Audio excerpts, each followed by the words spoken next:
Messenger Mac, кстати, замечательная штука. Это такой маленький портативный чекист, крохотный, которого ты носишь с собой и который безостановочно стучит. Вот просто не прекращая эту деятельность ни на секунду. Конечно, здесь возникает вопрос, а что с ним можно сделать? Потому что, ничего. А вот выяснилось, что 2 капли водки в телефон, во-первых, ему полагается капля водки в День Победы и капля водки в День чекиста. Там даже в инструкции написано, что нужно пипеткой через зарядное устройство вводить в телефон в эти праздники для того, чтобы крохотный чекист мог бы там насладиться жизнью. Нет.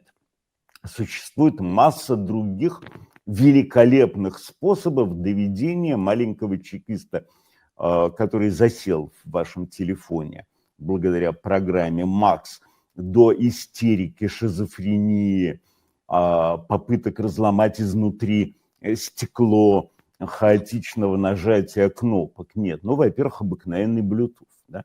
Потому что Bluetooth, он смешивает и коверкает те волны, на которых работает мобильный интернет. Затем есть всякие геомагнитные и гелиомагнитные явления, которые тоже легко воспроизводятся, и у чекиста, конечно, лопается его маленькая крохотная башка.